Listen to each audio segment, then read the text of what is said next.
بسم الله الرحمن الرحيم. ألف لام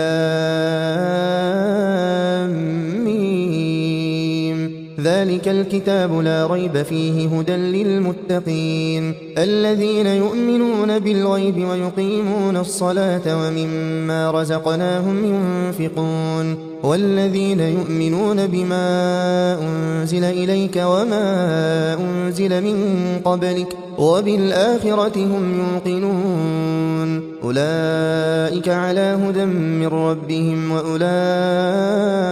هم المفلحون إن الذين كفروا سواء عليهم أأنذرتهم أم لم تنذرهم لا يؤمنون ختم الله على قلوبهم وعلى سمعهم وعلى أبصارهم غشاوة ولهم عذاب عظيم ومن الناس من يقول آمنا بالله وباليوم الآخر وما هم بمؤمنين يخادعون الله والذين آمنوا وما يخدعون إلا أنفسهم وما يشعرون في قلوبهم مرض فزادهم الله مرضا ولهم عذاب أليم بما كانوا يكذبون وإذا قيل لهم لا تفسدوا في الأرض قالوا إنما نحن مصلحون ألا إنهم هم المفسدون ولكن لا يشعرون وإذا قيل لهم آمنوا كما آمن الناس قالوا أنؤمن كما آمن السفهاء ألا إنهم هم السفهاء ولكن لا يعلمون وإذا لقوا الذين آمنوا قالوا آمنا وإذا خلوا إلى شياطينهم قالوا إنا معكم إنما نحن مستهزئون الله يستهزئ بهم ويمدهم في طغيانهم يعمهون أولئك الذين اشتروا الضلالة بالهدى فما ربحت تجارتهم وما كانوا مهتدين مثلهم كمثل الذي استوقد نارا فلما أضاءت ما حوله ذهب الله بنورهم وتركهم في ظلمات لا يبصرون صم بكم عمي فهم لا يرجعون أو كصيب من السماء فيه ظلمات ورعد وبرق يجعلون أصابعهم في آذانهم من الصواعق حذر الموت والله محيط بالكافرين يكاد البرق يخطف أبصارهم كلما أضاء لهم مشوا فيه وإذا أظلم عليهم قاموا ولو شاء الله لذهب بسمعهم وأبصارهم إن الله على كل شيء قدير يا أيها الناس اعبدوا ربكم الذي خلقكم والذين من قبلكم لعلكم تتقون الذي جعل لكم الأرض فراشا والسماء بناء وأنزل من السماء ماء فأخرج به من الثمرات رزقا لكم فلا تجعلوا لله أندادا وأنتم تعلمون وإن كنتم في ريب مما نزلنا على عبدنا فأتوا بسورة من مثله وادعوا شهداءكم من دون الله إن كنتم صادقين فإن لم تفعلوا ولن تفعلوا فاتقوا النار التي وقودها الناس والحجارة أعدت للكافرين وبشر الذين آمنوا وعملوا الصالحات أن لهم جنات تجري من تحتها الأنهار كلما رزقوا منها من ثمرة رزقا قالوا هذا الذي رزقنا من قبل وأتوا به متشابها ولهم فيها أزواج مطهرة وهم فيها خالدون إن الله لا يستحيي أن يضرب مثلا ما بعوضة فما فوقها فأما الذين آمنوا فيعلمون أنه الحق من ربهم وأما الذين كفروا فيقولون ماذا أراد الله بهذا مثلا يضل به كثيرا ويهدي به كثيرا وما يضل به إلا الفاسقين الذين ينقضون عهد الله من بعد ميثاقه ويقطعون ما أمر الله به أن يوصل ويفسدون في الأرض أولئك هم الخاسرون كيف تكفرون بالله وكنتم أمواتا فأحياكم ثم يميتكم ثم يحييكم ثم إليه ترجعون هو الذي خلق لكم ما في الأرض جميعا ثم استوى إلى السماء فسواهن 7 سماوات وهو بكل شيء عليم وإذ قال ربك للملائكة إني جاعل في الأرض خليفة قالوا أتجعل فيها من يفسد فيها ويسفك الدماء ونحن نسبح بحمدك ونقدس لك قال إني أعلم ما لا تعلمون وعلم آدم الأسماء كلها ثم عرضهم على الملائكة فقال أنبئوني بأسماء هؤلاء إن كنتم صادقين قالوا سبحانك لا علم لنا إلا ما علمتنا إنك أنت العليم الحكيم قال يا آدم أنبئهم بأسمائهم فلما أنبأهم بأسمائهم قال ألم أقل لكم إني أعلم غيب السماوات والأرض وأعلم ما تبدون وما كنتم تكتمون وإذ قلنا للملائكة اسجدوا لآدم فسجدوا إلا إبليس أبى واستكبر وكان من الكافرين وقلنا يا آدم اسكن أنت وزوجك الجنة وكلا منها رغدا حيث شئتما ولا تقربا هذه الشجرة فتكونا من الظالمين فأزلهما الشيطان عنها فأخرجهما مما كانا فيه وقلنا اهبطوا بعضكم لبعض عدو ولكم في الأرض مستقر ومتاع إلى حين فتلقى آدم من ربه كلمات فتاب عليه إنه هو التواب الرحيم قلنا اهبطوا منها جميعا فإما يأتينكم مني هدى فمن تبع هداي فلا خوف عليهم ولا هم يحزنون والذين كفروا وكذبوا بآياتنا أولئك أصحاب النار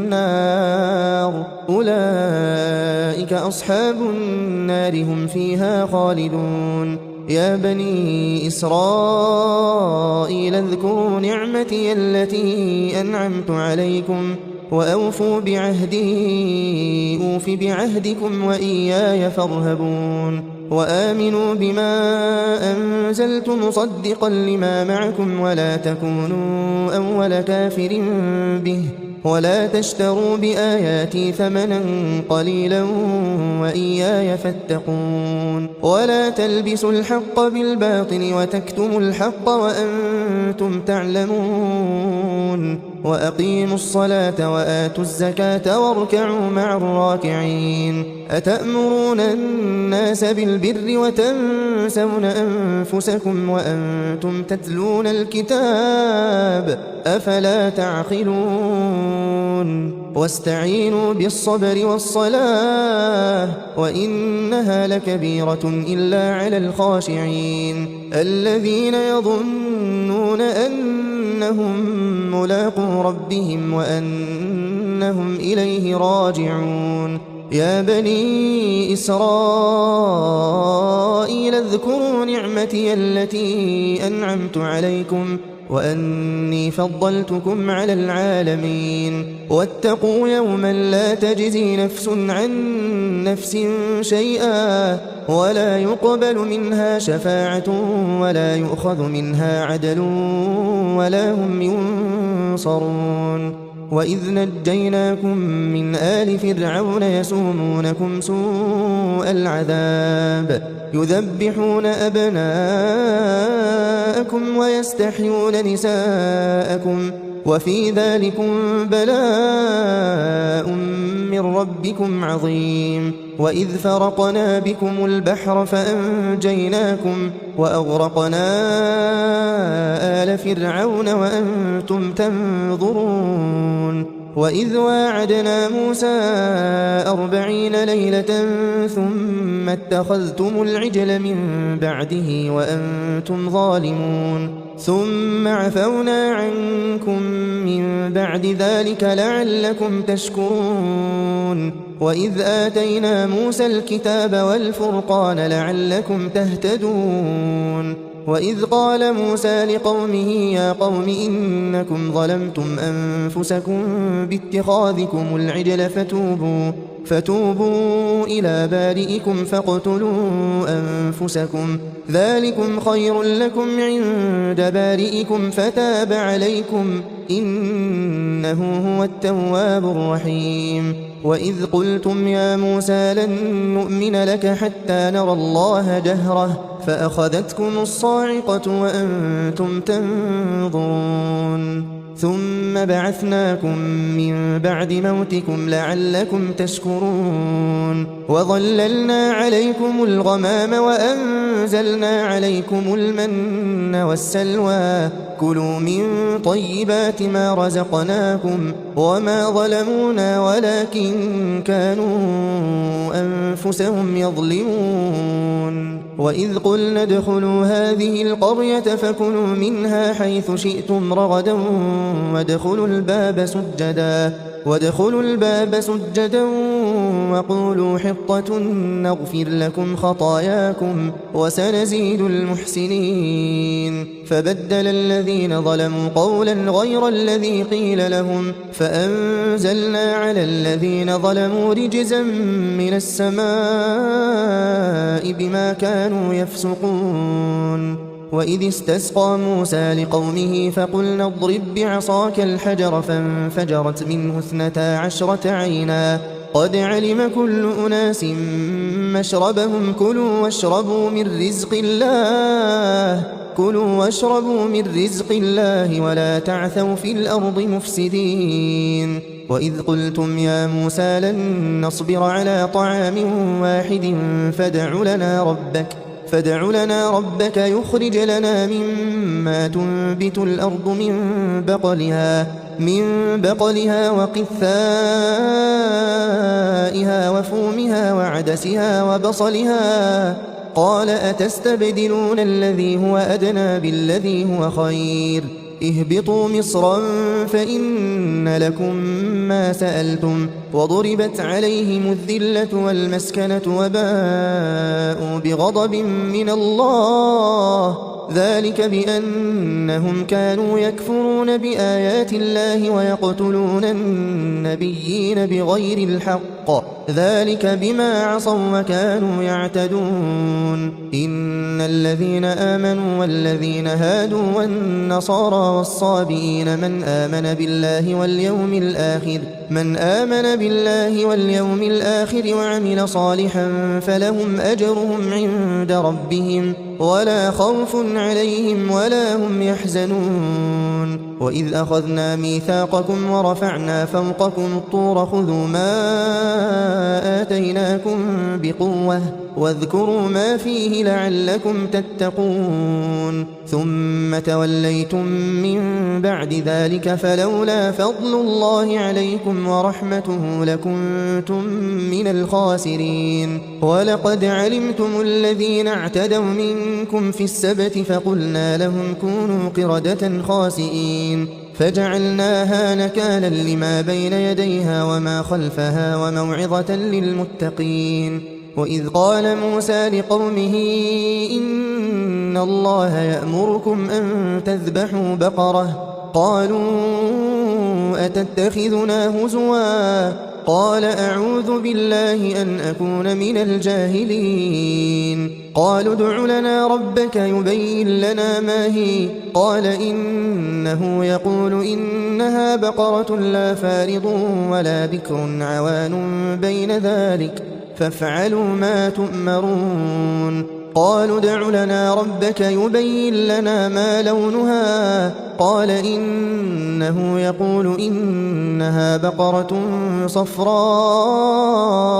فاقع لونها تسر الناظرين. قالوا ادع لنا ربك يبين لنا ما هي إن البقرة شابه علينا وإنا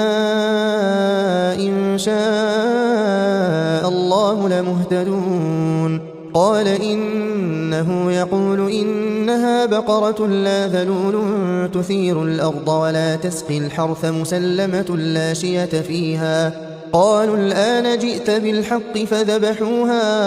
فذبحوها وما كادوا يفعلون. وإذ قتلتم نفسا فادارأتم فيها والله مخرج ما كنتم تكتمون. فقلنا اضربوه ببعضها كذلك يحيي الله الموتى ويريكم آياته لعلكم تعقلون. ثم قست قلوبكم من بعد ذلك فهي كالحجارة أو أشد قسوة وإن من الحجارة لما يتفجر منه الأنهار وإن منها لما يشقق فيخرج منه الماء وإن منها لما يهبط من خشية الله وما الله بغافل عما تعملون. أفتطمعون أن يؤمنوا لكم وقد كان فريق منهم يسمعون كلام الله ثم يحرفونه من بعد ما عقلوه وهم يعلمون. وإذا لقوا الذين آمنوا قالوا آمنا وإذا خلا بعضهم إلى بعض قالوا أتحدثونهم بما فتح الله عليكم ليحاجوكم به عند ربكم أفلا تعقلون. أولا يعلمون أن الله يعلم ما يسرون وما يعلنون. ومنهم أميون لا يعلمون الكتاب إلا أماني وإن هم إلا يظنون. فويل للذين يكتبون الكتاب بأيديهم ثم يقولون هذا من عند الله ليشتروا به ثمنا قليلا فويل لهم مما كتبت أيديهم وويل لهم مما يكسبون. وقالوا لن تمسنا النار إلا أياما معدودة قل أتخذتم عند الله عهدا فلن يخلف الله عهده أم تقولون على الله ما لا تعلمون. بلى من كسب سيئة وأحاطت به خطيئته فأولئك أصحاب النار هم فيها خالدون. والذين آمنوا وعملوا الصالحات أولئك أصحاب الجنة هم فيها خالدون. وإذ أخذنا ميثاق بني إسرائيل لا تعبدون إلا الله وبالوالدين إحسانا وذي القربى واليتامى والمساكين وقولوا للناس حسنا وأقيموا الصلاة وآتوا الزكاة ثم توليتم إلا قليلا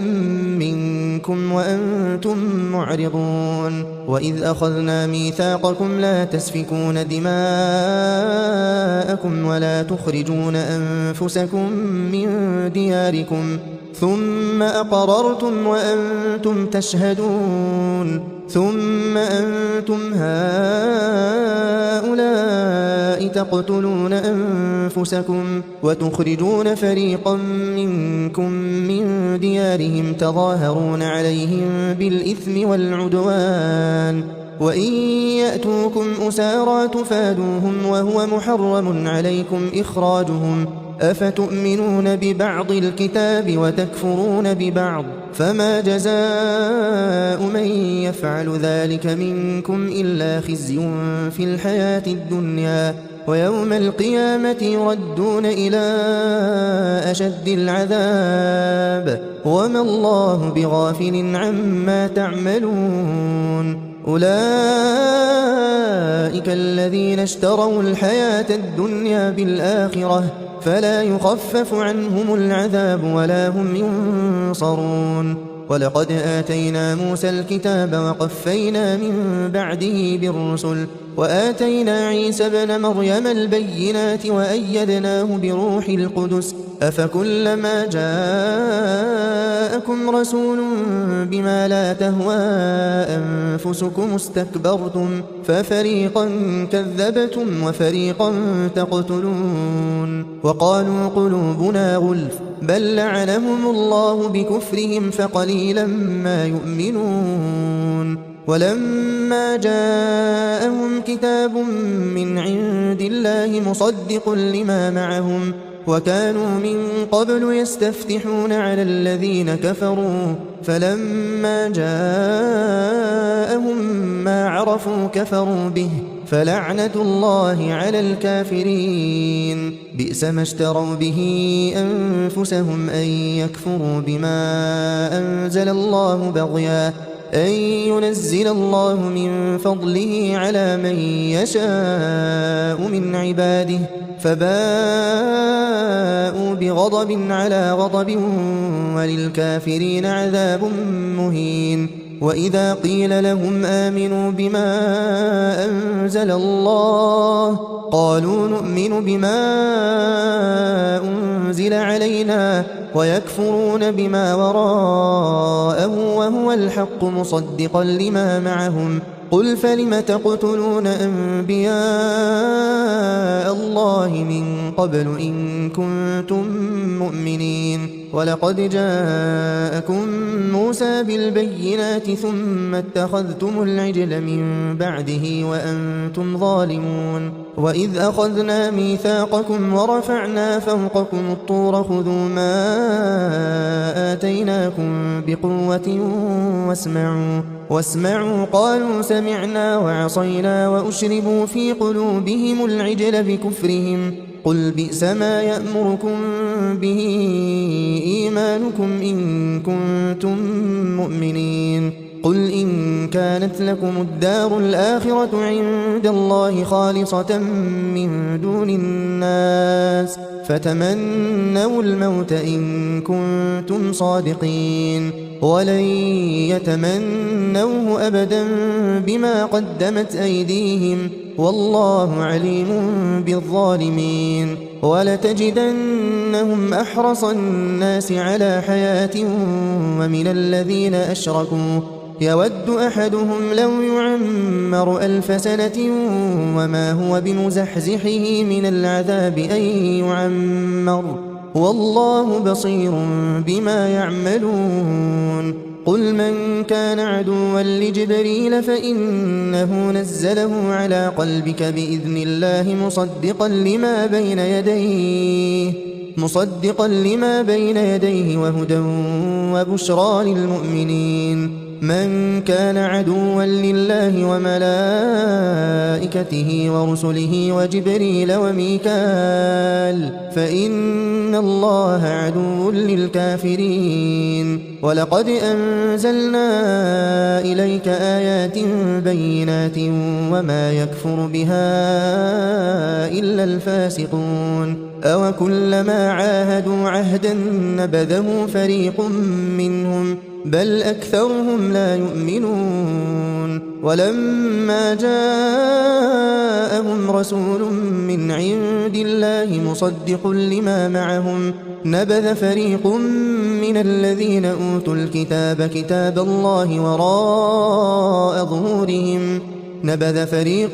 من الذين أوتوا الكتاب كتاب الله وراء ظهورهم كأنهم لا يعلمون واتبعوا ما تتلو الشياطين على ملك سليمان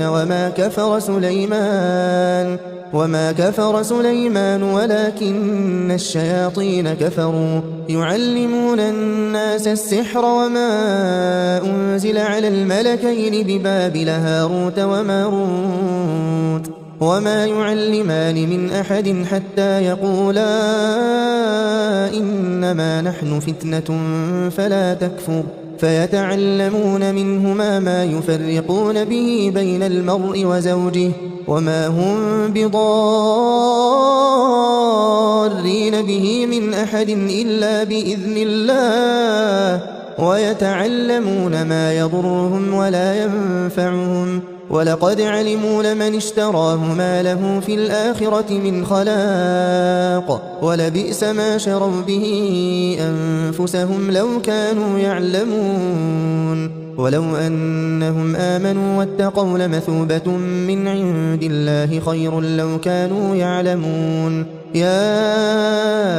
أيها الذين آمنوا لا تقولوا راعنا وقولوا انظرنا واسمعوا وللكافرين عذاب أليم ما يود الذين كفروا من أهل الكتاب ولا المشركين أن ينزل عليكم من خير من ربكم والله يختص برحمته من يشاء والله ذو الفضل العظيم ما ننسخ من آية أو ننسها نأت بخير منها أو مثلها ألم تعلم أن الله على كل شيء قدير ألم تعلم أن الله له ملك السماوات والأرض وما لكم من دون الله من ولي ولا نصير أم تريدون أن تسألوا رسولكم كما سئل موسى من قبل ومن يتبدل الكفر بالإيمان فقد ضل سواء السبيل ود كثير من أهل الكتاب لو يردونكم من بعد إيمانكم كفارا حسدا من عند أنفسهم من بعد ما تبين لهم الحق فاعفوا واصفحوا حتى يأتي الله بأمره إن الله على كل شيء قدير وأقيموا الصلاة وآتوا الزكاة وما تقدموا لأنفسكم من خير تجدوه عند الله إن الله بما تعملون بصير وقالوا لن يدخل الجنة إلا من كان هودا أو نصارى تلك أمانيهم قل هاتوا برهانكم إن كنتم صادقين بلى من أسلم وجهه لله وهو محسن فله أجره عند ربه ولا خوف عليهم ولا هم يحزنون وقالت اليهود ليست النصارى على شيء وهم يتلون الكتاب كذلك قال الذين لا يعلمون مثل قولهم فالله يحكم بينهم يوم القيامة فيما كانوا فيه يختلفون ومن أظلم ممن منع مساجد الله أن يذكر فيها اسمه وسعى في خرابها أولئك ما كان لهم أن يدخلوها إلا خائفين لهم في الدنيا خزي ولهم في الآخرة عذاب عظيم ولله المشرق والمغرب فأينما تولوا فثم وجه الله إن الله واسع عليم وقالوا اتخذ الله ولدا سبحانه بل له ما في السماوات والأرض كل له قانتون بديع السماوات والأرض وإذا قضى أمرا فإنما يقول له كن فيكون وقال الذين لا يعلمون لولا يكلمنا الله أو تأتينا آية كذلك قال الذين من قبلهم مثل قولهم تشابهت قلوبهم قد بينا الآيات لقوم يوقنون إنا أرسلناك بالحق بشيرا ونذيرا ولا تسأل عن أصحاب الجحيم ولن ترضى عنك اليهود ولا النصارى حتى تتبع ملتهم قل إن هدى الله هو الهدى ولئن اتبعت أهواءهم بعد الذي جاءك من العلم ما لك من الله من ولي ولا نصير الذين آتيناهم الكتاب يتلونه حق تلاوته أولئك يؤمنون به ومن يكفر به فأولئك هم الخاسرون يا بني إسرائيل اذكروا نعمتي التي أنعمت عليكم وأني فضلتكم على العالمين واتقوا يوما لا تجزي نفس عن نفس شيئا ولا يقبل منها عدل ولا تنفعها شفاعة ولا هم ينصرون وإذ ابتلى إبراهيم ربه بكلمات فأتمهن قال إني جاعلك للناس إماما قال ومن ذريتي قال لا ينال عهد الظالمين وإذ جعلنا البيت مثابة للناس وأمنا واتخذوا من مقام إبراهيم مصلى وعهدنا إلى إبراهيم وإسماعيل أن طهرا بيتي للطائفين والعاكفين والركع السجود وإذ قال إبراهيم رب اجعل هذا بلدا آمنا وارزق أهله من الثمرات من آمن منهم بالله واليوم الآخر قال ومن كفر فأمتعه قليلا ثم أضطره إلى عذاب النار وبئس المصير وإذ يرفع إبراهيم القواعد من البيت وإسماعيل ربنا تقبل منا إنك أنت السميع العليم ربنا واجعلنا مسلمين لك ومن ذريتنا أمة مسلمة لك وأرنا مناسكنا وتب علينا إنك أنت التواب الرحيم ربنا وابعث فيهم رسولا منهم يتلو عليهم آياتك ويعلمهم الكتاب والحكمة ويزكيهم إنك أنت العزيز الحكيم ومن يرغب عن ملة إبراهيم إلا من سفه نفسه ولقد اصطفيناه في الدنيا وإنه في الآخرة لمن الصالحين إذ قال له ربه أسلم قال أسلمت لرب العالمين ووصى بها إبراهيم بنيه ويعقوب يا بني إن الله اصطفى لكم الدين فلا تموتن إلا وأنتم مسلمون أم كنتم شهداء إذ حضر يعقوب الموت إذ قال لبنيه ما تعبدون من بعدي قالوا نعبد إلهك وإله آبائك إبراهيم وإسماعيل وإسحاق إلها واحدا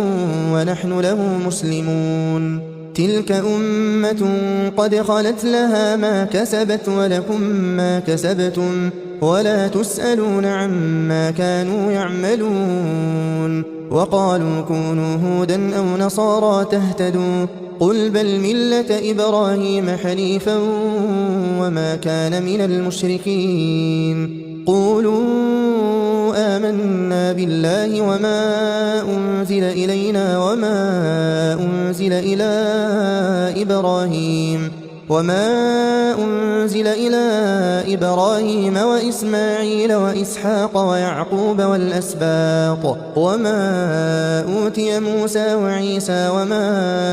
أوتي النبيون من ربهم لا نفرق بين أحد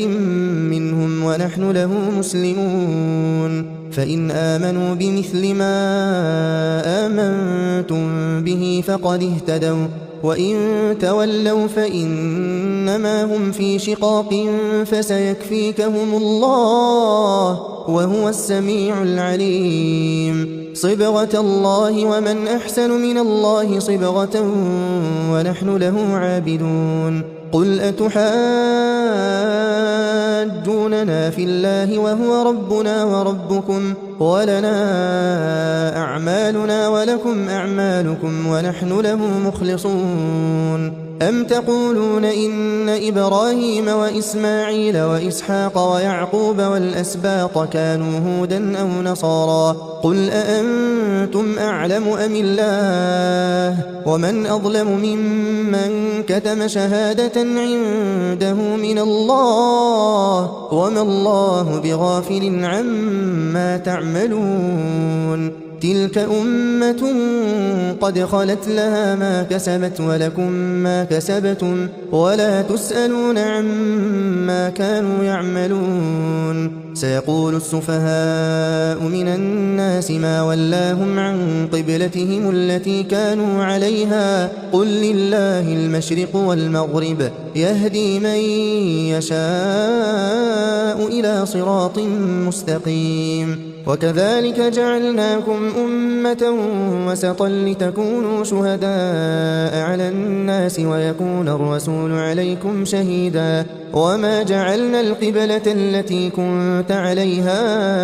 إلا لنعلم من يتبع الرسول ممن ينقلب على عقبيه وإن كانت لكبيرة إلا على الذين هدى الله وما كان الله ليضيع إيمانكم إن الله بالناس لرؤوف رحيم قد نرى تقلب وجهك في السماء فلنولينك قبلة ترضاها فول وجهك شطر المسجد الحرام وحيث ما كنتم فولوا وجوهكم شطره وإن الذين أوتوا الكتاب ليعلمون أنه الحق من ربهم وما الله بغافل عما يعملون ولئن أتيت الذين أوتوا الكتاب بكل آية ما تبعوا قبلتك وما أنت بتابع قبلتهم وما بعضهم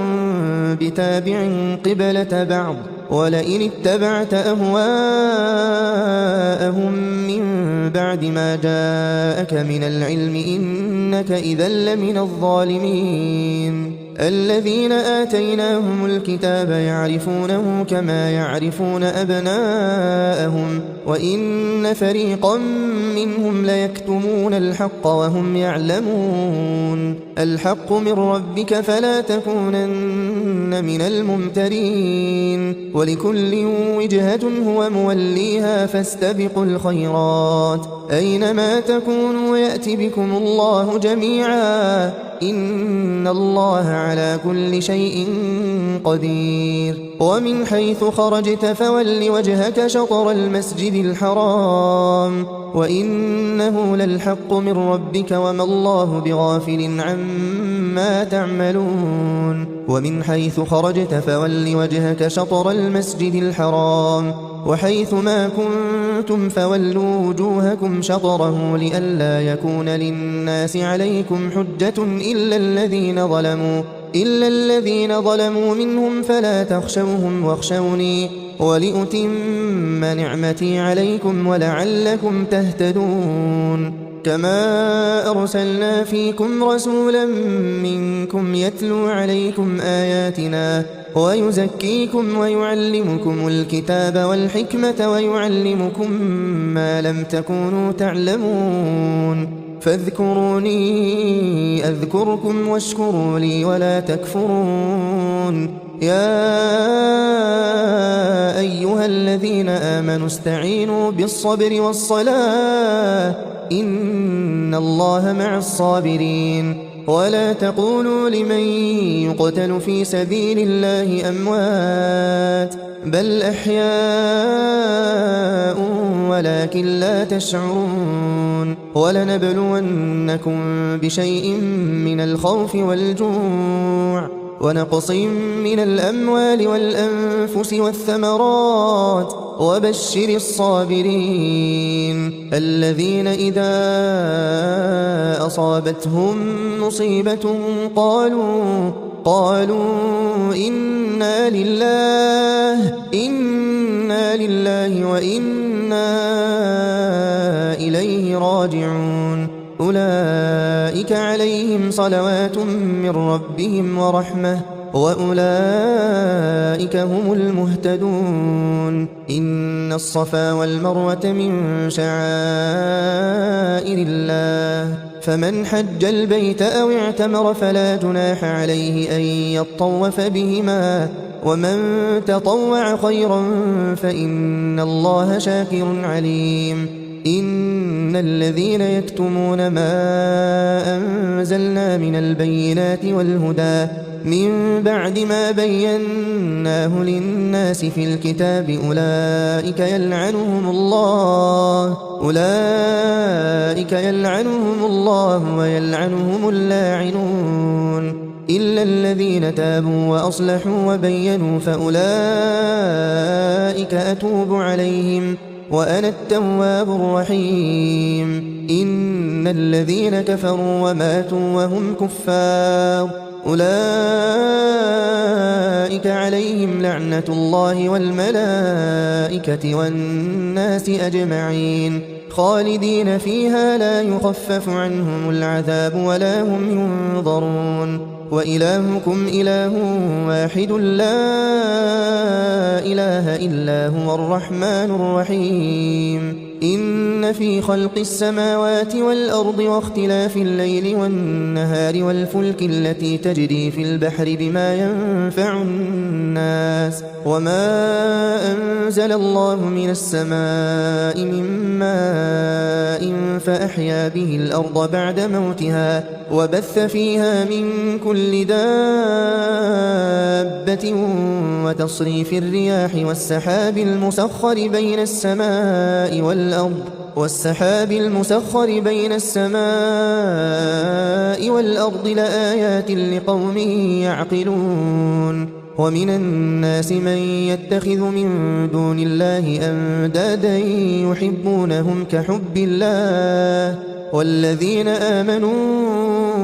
أشد حبا لله ولو يرى الذين ظلموا إذ يرون العذاب أن القوة لله جميعا وأن الله شديد العذاب إذ تبرأ الذين اتبعوا من الذين اتبعوا ورأوا العذاب وتقطعت بهم الأسباب وقال الذين اتبعوا لو أن لنا كرة فنتبرأ منهم كما تبرأوا منا كذلك يريهم الله أعمالهم حسرات عليهم وما هم بخارجين من النار يا أيها الناس كلوا مما في الأرض حلالا طيبا ولا تتبعوا خطوات الشيطان إنه لكم عدو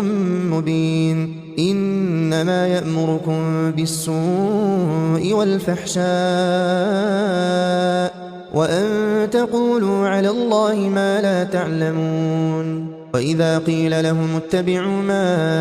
أنزل الله قالوا بل نتبع ما ألفينا عليه آباءنا أولو كان آباؤهم لا يعقلون شيئا ولا يهتدون ومثل الذين كفروا كمثل الذي ينعق بما لا يسمع إلا دعاء ونداء صم بكم عمي فهم لا يعقلون يا أيها الذين آمنوا كلوا من طيبات ما رزقناكم واشكروا لله إن كنتم إياه تعبدون إنما حرم عليكم الميتة والدم ولحم الخنزير وما أهل به لغير الله فمن اضطر غير باغ ولا عاد فلا إثم عليه إن الله غفور رحيم إن الذين يكتمون ما أنزل الله من الكتاب ويشترون به ثمنا قليلا أولئك ما يأكلون في بطونهم إلا النار ولا يكلمهم الله يوم القيامة ولا يزكيهم ولهم عذاب أليم أولئك الذين اشتروا الضلالة بالهدى والعذاب بالمغفرة فما أصبرهم على النار ذلك بأن الله نزل الكتاب بالحق وإن الذين اختلفوا في الكتاب لفي شقاق بعيد ليس البر أن تولوا وجوهكم قبل المشرق والمغرب ولكن البر من آمن بالله واليوم الآخر والملائكة والكتاب والنبيين وآتى المال على حبه ذوي القربى واليتامى والمساكين وابن السبيل والسائلين وفي الرقاب وأقام الصلاة وآتى الزكاة والموفون بعهدهم إذا عاهدوا والصابرين في البأساء والضراء وحين البأس أولئك الذين صدقوا وأولئك هم المتقون يا أيها الذين آمنوا كتب عليكم القصاص في القتلى الحر بالحر والعبد بالعبد والأنثى بالأنثى فمن عفي له من أخيه شيء فاتباع بالمعروف وأداء إليه بإحسان ذلك تخفيف من ربكم ورحمة فمن اعتدى بعد ذلك فله عذاب أليم ولكم في القصاص حياة يا أولي الألباب لعلكم تتقون كتب عليكم إذا حضر أحدكم الموت إن ترك خيرا الوصية للوالدين والأقربين بالمعروف حقا على المتقين فمن بدله بعدما سمعه فإنما إثمه على الذين يبدلونه إن الله سميع عليم فمن خاف من موص جنفا أو إثما فأصلح بينهم فلا إثم عليه إن الله غفور رحيم يا أيها الذين آمنوا كتب عليكم الصيام كما كتب على الذين من قبلكم لعلكم تتقون أياما معدودات فمن كان منكم مريضا أو على سفر فعدة من أيام أخر وعلى الذين يطيقونه فدية طعام مسكين فمن تطوع خيرا فهو خير له وأن تصوموا خير لكم إن كنتم تعلمون شهر رمضان الذي أنزل فيه القرآن هدى للناس وبينات من الهدى والفرقان فمن شهد منكم الشهر فليصمه ومن كان مريضا أو على سفر فعدة من أيام أخر يريد الله بكم اليسر ولا يريد بكم العسر ولتكملوا العدة ولتكبروا الله على ما هداكم ولعلكم تشكرون وإذا سألك عبادي عني فإني قريب أجيب دعوة الداع إذا دعان فليستجيبوا لي وليؤمنوا بي لعلهم يرشدون أحل لكم ليلة الصيام الرفث إلى نسائكم هن لباس لكم وأنتم لباس لهن علم الله أنكم كنتم تختانون أنفسكم فتاب عليكم وعفى عنكم فالآن باشروهن وابتغوا ما كتب الله لكم وكلوا واشربوا حتى يتبين لكم الخيط الأبيض من الخيط الأسود من الفجر ثم أتموا الصيام إلى الليل ولا تباشروهن وأنتم عاكفون في المساجد تلك حدود الله فلا تقربوها كذلك يبين الله آياته للناس لعلهم يتقون ولا تأكلوا أموالكم بينكم بالباطل وتدلوا بها إلى الحكام لتأكلوا فريقا من أموال الناس بالإثم وأنتم تعلمون يسألونك عن الأهلة قل هي مواقيت للناس والحج وليس البر بأن تأتوا البيوت من ظهورها ولكن البر من اتقى وأتوا البيوت من أبوابها واتقوا الله لعلكم تفلحون وقاتلوا في سبيل الله الذين يقاتلونكم ولا تعتدوا إن الله لا يحب المعتدين واقتلوهم حيث ثقفتموهم وأخرجوهم من حيث أخرجوكم والفتنة أشد من القتل ولا تقاتلوهم عند المسجد الحرام حتى يقاتلوكم فيه فإن قاتلوكم فاقتلوهم كذلك جزاء الكافرين فإن انتهوا فإن الله غفور رحيم وقاتلوهم حتى لا تكون فتنة ويكون الدين لله فإن انتهوا فلا عدوان إلا على الظالمين الشهر الحرام بالشهر الحرام والحرمات قصاص فمن اعتدى عليكم فاعتدوا عليه بمثل ما اعتدى عليكم واتقوا الله واعلموا أن الله مع المتقين وأنفقوا في سبيل الله ولا تلقوا بأيديكم إلى التهلكة وأحسنوا إن الله يحب المحسنين وأتموا الحج والعمرة لله فإن أحصرتم فما استيسر من الهدي ولا تحلقوا رؤوسكم حتى يبلغ الهدي محله فمن كان منكم مريضا أو به أذى من رأسه ففدية من صيام أو صدقة أو نسك فإذا أمنتم فمن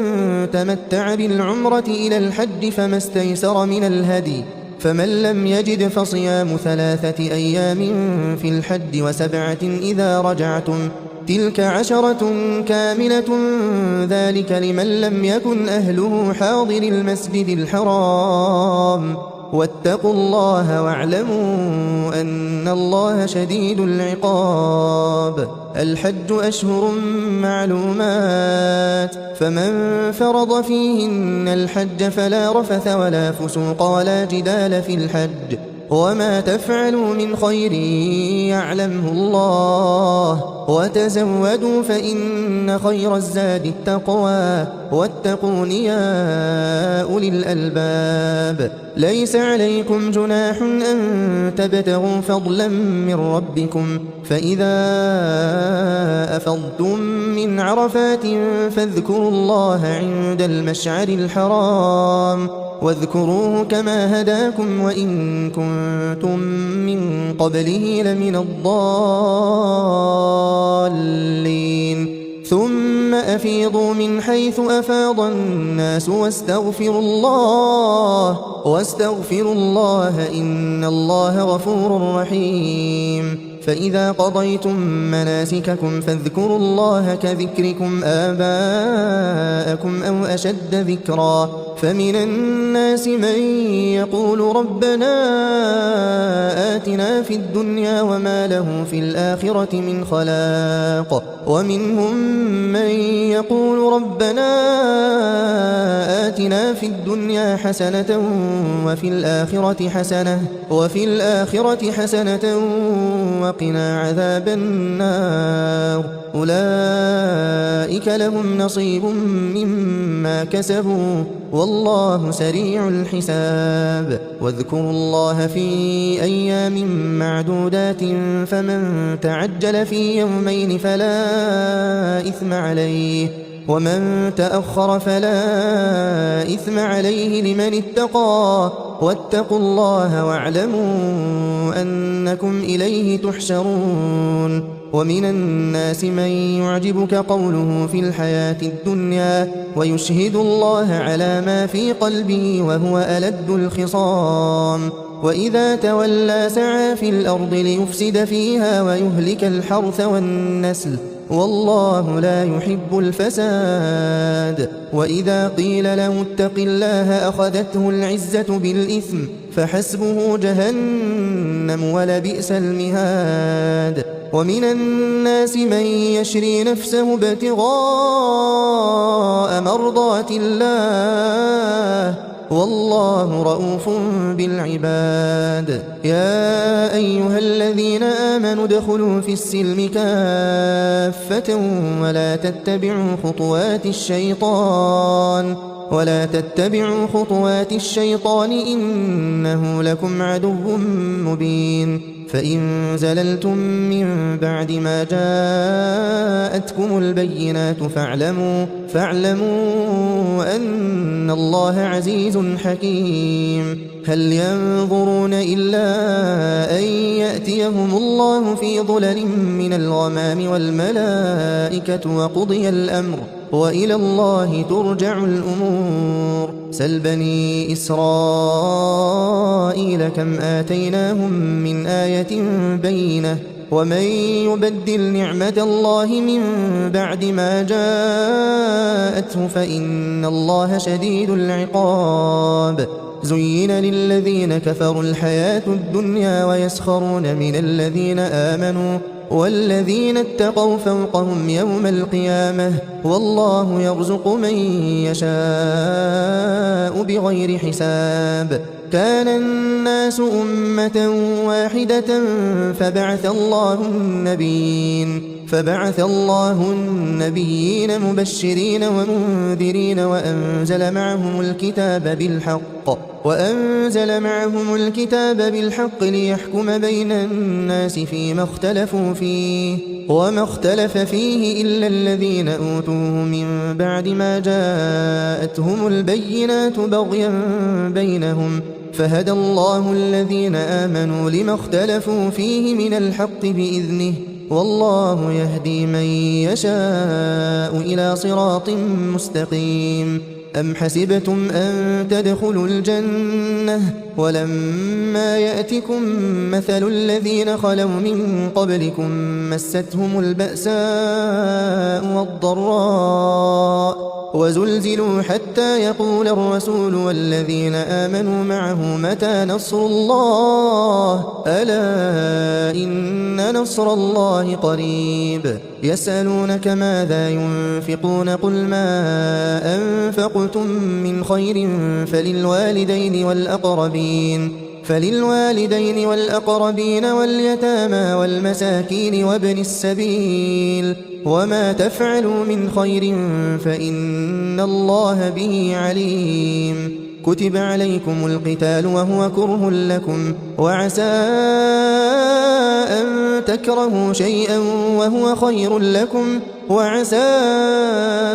أن تحبوا شيئا وهو شر لكم والله يعلم وأنتم لا تعلمون يسألونك عن الشهر الحرام قتال فيه قل قتال فيه كبير وصد عن سبيل الله وكفر به والمسجد الحرام وإخراج أهله منه أكبر عند الله والفتنة أكبر من القتل ولا يزالون يقاتلونكم حتى يردوكم عن دينكم إن استطاعوا ومن يرتدد منكم عن دينه فيمت وهو كافر فأولئك حبطت أعمالهم في الدنيا والآخرة وأولئك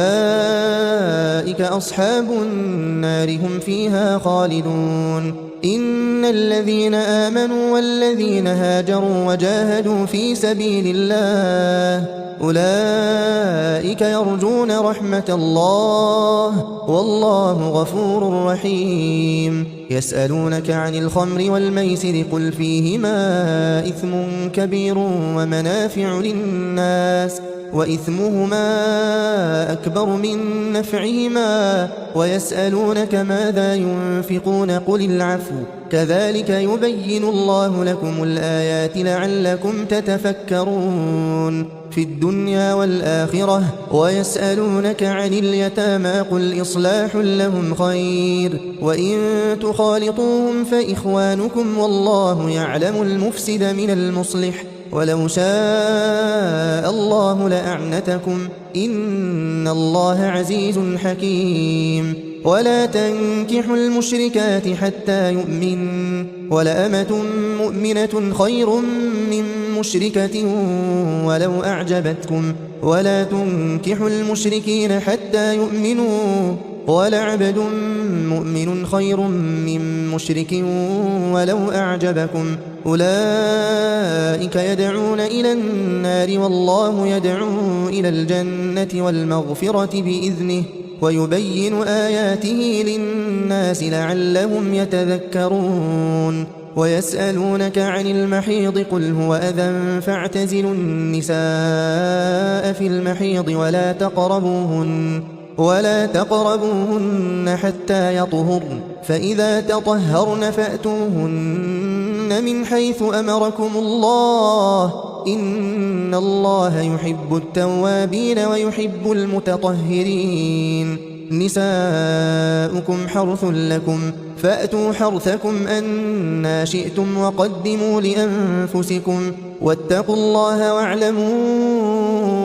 أنكم ملاقوه وبشر المؤمنين. ولا تجعلوا الله عرضة لأيمانكم أن تبروا وتتقوا وتصلحوا بين الناس والله سميع عليم. لا يؤاخذكم الله باللغو في أيمانكم ولكن يؤاخذكم بما كسبت قلوبكم والله غفور حليم. للذين يؤلون من نسائهم تربص 4 أشهر فإن فاءوا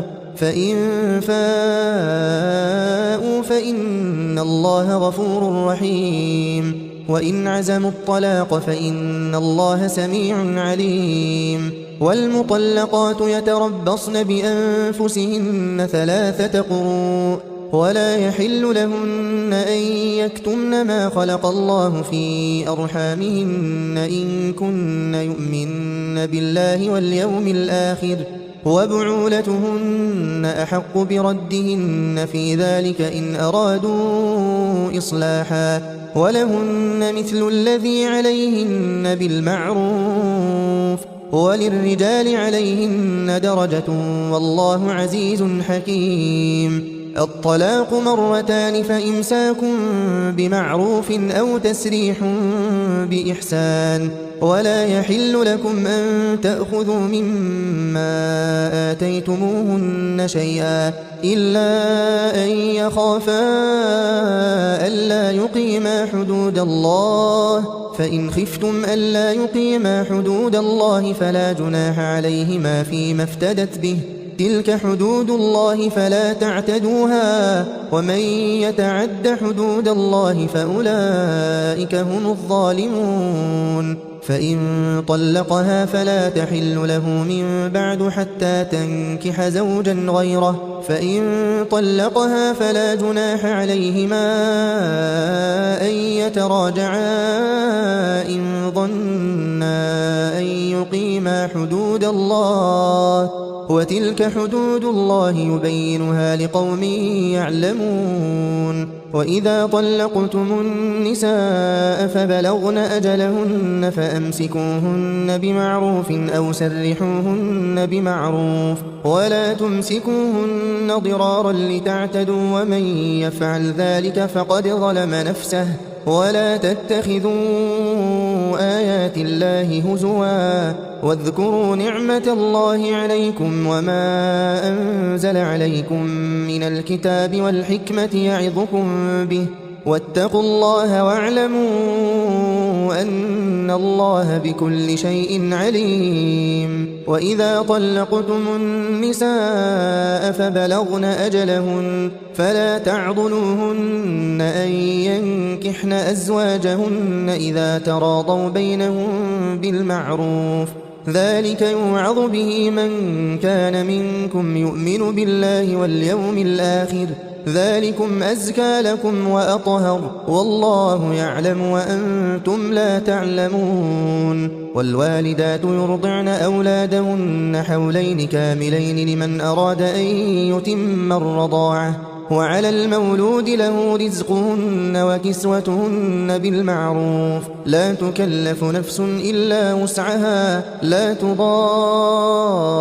والدة بولدها ولا مولود له بولده، وعلى الوارث مثل ذلك، فإن أرادا فصالا عن تراض منهما وتشاور فلا جناح عليهما. وإن أردتم أن تسترضعوا أولادكم فلا جناح عليكم إذا سلمتم ما آتيتم بالمعروف، واتقوا الله واعلموا أن الله بما تعملون بصير. والذين يتوفون منكم ويذرون أزواجا يتربصن بأنفسهن 4 أشهر و10، فإذا بلغن أجلهن فلا جناح عليكم فيما فعلن في أنفسهن بالمعروف، والله بما تعملون خبير. ولا جناح عليكم فيما عرضتم به من خطبة النساء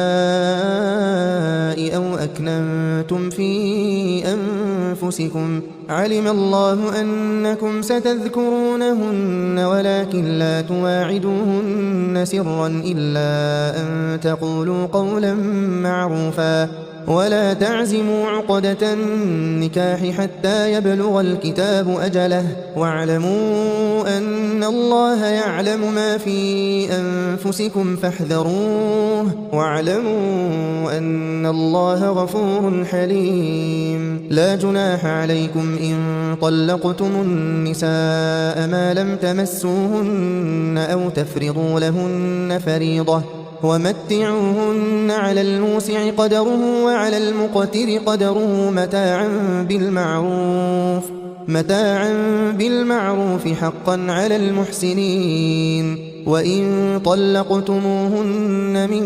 قبل أن تمسوهن وقد فرضتم لهن فريضة فنصف ما فرضتم إلا أن يعفون أو يعفو الذي بيده عقدة النكاح، وأن تعفوا أقرب للتقوى، ولا تنسوا الفضل بينكم، إن الله بما تعملون بصير. حافظوا على الصلوات والصلاة الوسطى وقوموا لله قانتين. فإن خفتم فرجالا أو ركبانا، فإذا أمنتم فاذكروا الله كما علمكم ما لم تكونوا تعلمون. والذين يتوفون منكم ويذرون أزواجا وصية لأزواجهم متاعا إلى الحول غير إخراج، فإن خرجن فلا جناح عليكم فيما فعلن في أنفسهن من معروف، والله عزيز حكيم. وللمطلقات متاع بالمعروف حقا على المتقين، كذلك يبين الله لكم آياته لعلكم تعقلون. ألم تر إلى الذين خرجوا من ديارهم وهم ألوف حذر الموت فقال لهم الله موتوا ثم أحياهم، إن الله لذو فضل على الناس ولكن أكثر الناس لا يشكرون. وقاتلوا في سبيل الله واعلموا أن الله سميع عليم. من ذا الذي يقرض الله قرضا حسنا فيضاعفه له أضعافا كثيرة، والله يقبض ويبسط وإليه ترجعون. ألم تر إلى الملأ من بني إسرائيل من بعد موسى إذ قالوا لنبي لهم ابعث لنا ملكا نقاتل في سبيل الله قال هل عسيتم إن كتب عليكم القتال ألا تقاتلوا قالوا وما لنا ألا نقاتل في سبيل الله وقد أخرجنا من ديارنا وأبنائنا فلما كتب عليهم القتال تولوا إلا قليلا منهم والله عليم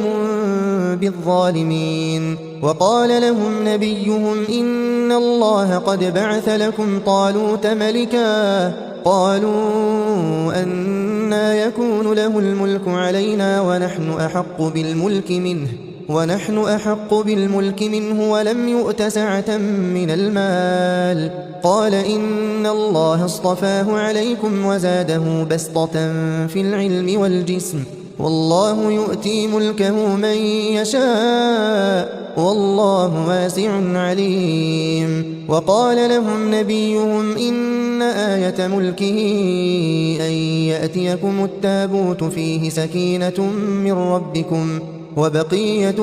مما ترك آل موسى وآل هارون تحمله الملائكة إن في ذلك لآية لكم إن كنتم مؤمنين فلما فصل طالوت بالجنود قال إن الله مبتليكم بنهر فمن شرب منه فليس مني ومن لم يطعمه فإنه مني إلا من اغترف غرفة بيده فشربوا منه إلا قليلا منهم فلما جاوزه هو والذين آمنوا معه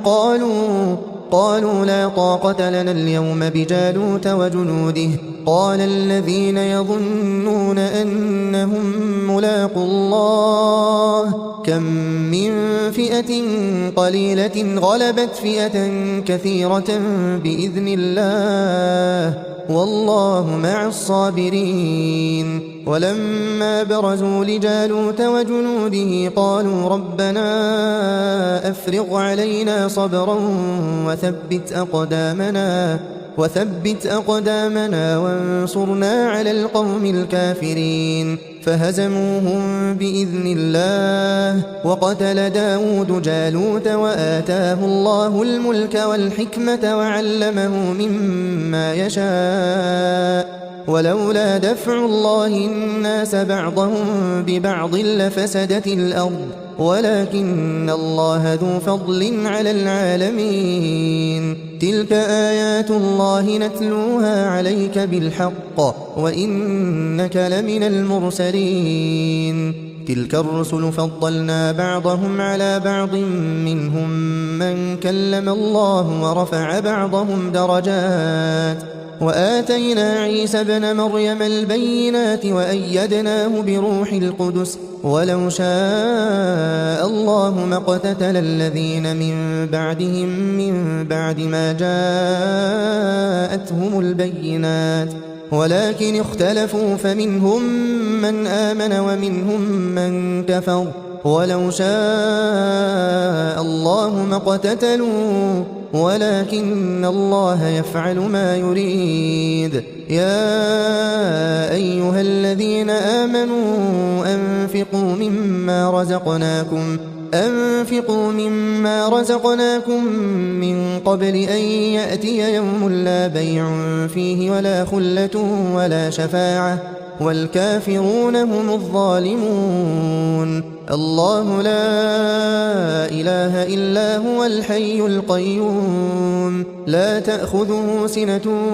ولا نوم له ما في السماوات وما في الأرض من ذا الذي يشفع عنده إلا بإذنه يعلم ما بين أيديهم وما خلفهم ولا يحيطون بشيء من علمه إلا بما شاء وسع كرسيه السماوات والأرض ولا يؤوده حفظهما وهو العلي العظيم لا إكراه في الدين قد تبين الرشد من الغي فمن يكفر بالطاغوت ويؤمن بالله فقد استمسك بالعروة الوثقى لا انفصام لها والله سميع عليم الله ولي الذين آمنوا يخرجهم من الظلمات إلى النور والذين كفروا أولياؤهم الطاغوت يخرجونهم من النور إلى الظلمات أولئك أصحاب النار هم فيها خالدون ألم تر إلى الذي حاج إبراهيم في ربه أن آتاه الله الملك إذ قال إبراهيم ربي الذي يحيي ويميت قال أنا أحيي وأميت قال إبراهيم فإن الله يأتي بالشمس من المشرق فأت بها من المغرب فبهت الذي كفر والله لا يهدي القوم الظالمين أو كالذي مر على قرية وهي خاوية على عروشها قال أنى يحيي هذه الله بعد موتها فأماته الله 100 عام ثم بعثه قال كم لبثت قال لبثت يوما أو بعض يوم قال بل لبثت 100 عام فانظر إلى طعامك وشرابك لم يتسنه وانظر إلى حمارك ولنجعلك آية للناس وانظر إلى العظام كيف ننشزها ثم نكسوها لحما فلما تبين له قال أعلم أن الله على كل شيء قدير وإذ قال إبراهيم رب أرني كيف تحيي الموتى قال أولم تؤمن قال بلى ولكن ليطمئن قلبي قال فخذ 4 من الطير فصرهن إليك ثم اجعل على كل جبل منهن جزءا ثم ادعهن يأتينك سعيا واعلم أن الله عزيز حكيم مثل الذين ينفقون أموالهم في سبيل الله كمثل حبة أنبتت 7 سنابل في كل سنبلة 100 حبة والله يضاعف لمن يشاء والله واسع عليم الذين ينفقون أموالهم في سبيل الله ثم لا يتبعون ما أنفقوا منا ولا أذى لهم أجرهم عند ربهم ولا خوف عليهم ولا هم يحزنون قول معروف ومغفرة خير من صدقة يتبعها أذى والله غني حليم يا أيها الذين آمنوا لا تبطلوا صدقاتكم بالمن والأذى كالذي ينفق ماله رئاء الناس ولا يؤمن بالله واليوم الآخر فمثله كمثل صفوان عليه تراب فأصابه وابل فتركه صلدا لا يقدرون على شيء مما كسبوا والله لا يهدي القوم الكافرين ومثل الذين ينفقون أموالهم ابتغاء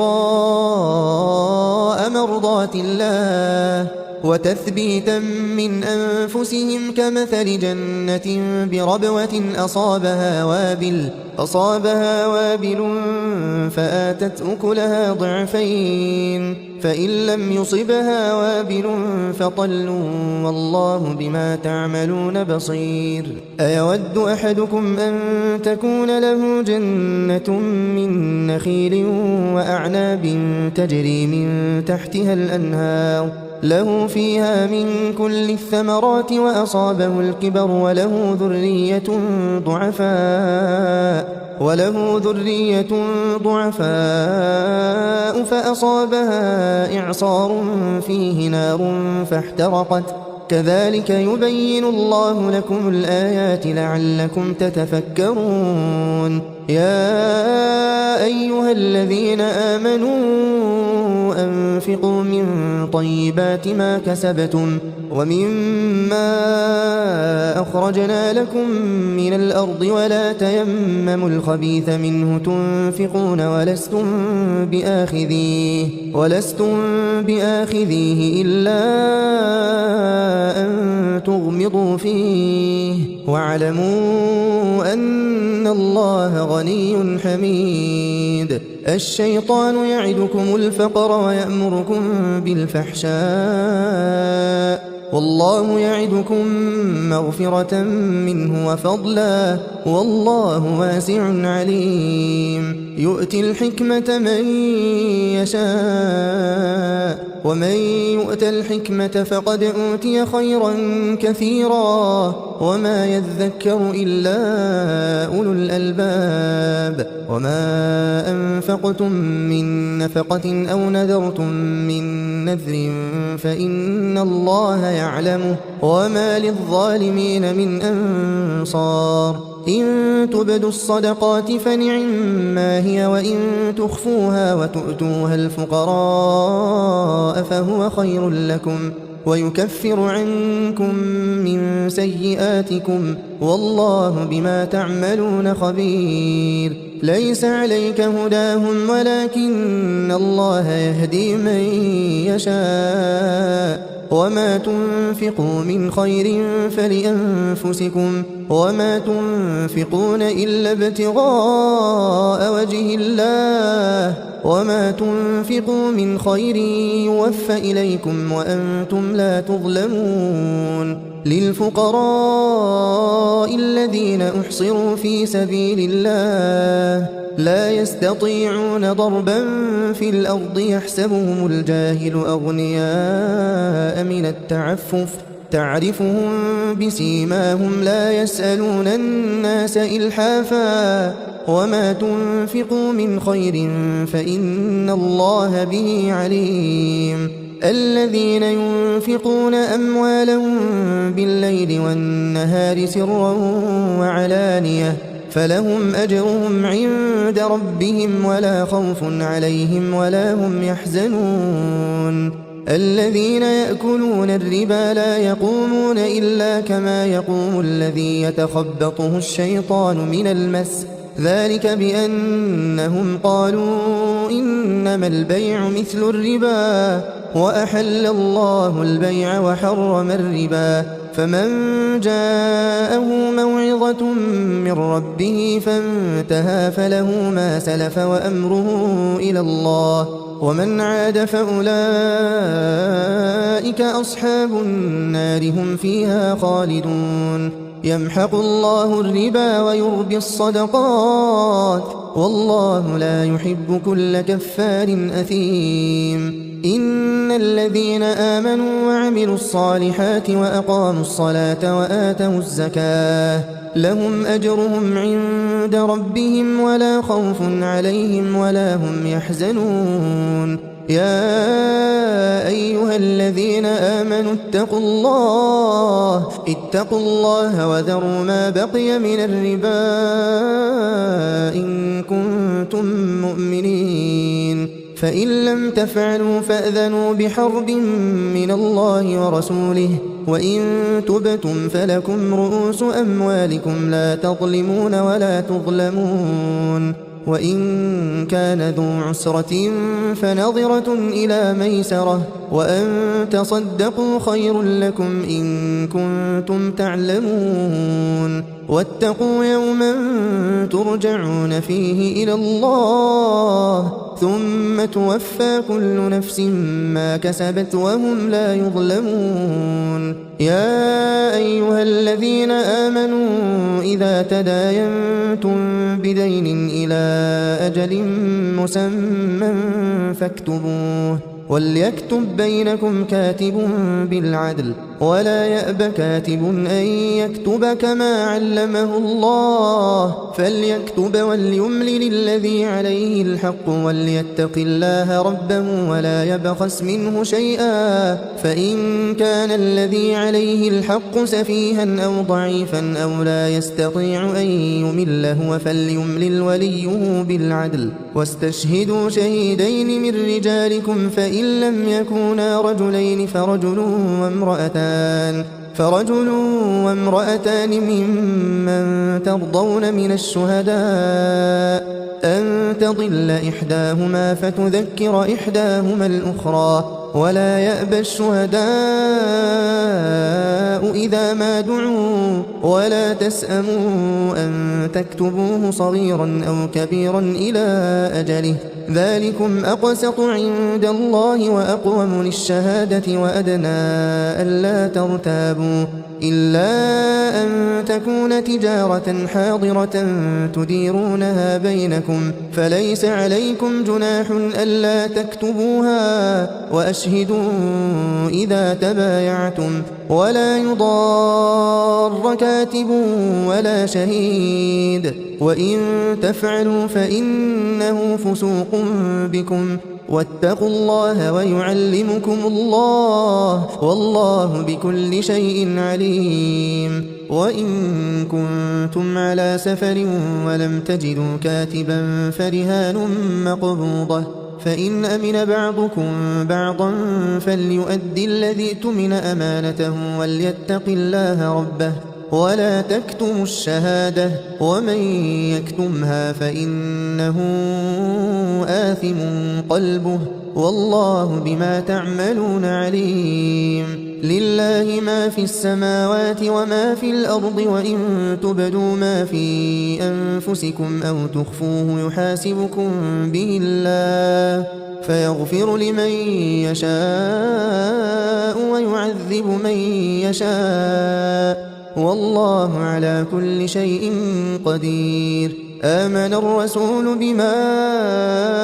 أنزل إليه من ربه والمؤمنون كل آمن بالله وملائكته وكتبه ورسله لا نفرق بين أحد من رسله وقالوا سمعنا وأطعنا غفرانك ربنا وإليك المصير لا يكلف الله نفسا إلا وسعها لها ما كسبت وعليها ما اكتسبت ربنا لا تؤاخذنا إن نسينا أو أخطأنا ربنا ولا تحمل علينا إصرا كما حملته على الذين من قبلنا ربنا ولا تحملنا ما لا طاقة لنا به واعف عنا واغفر لنا وارحمنا أنت مولانا فانصرنا على القوم الكافرين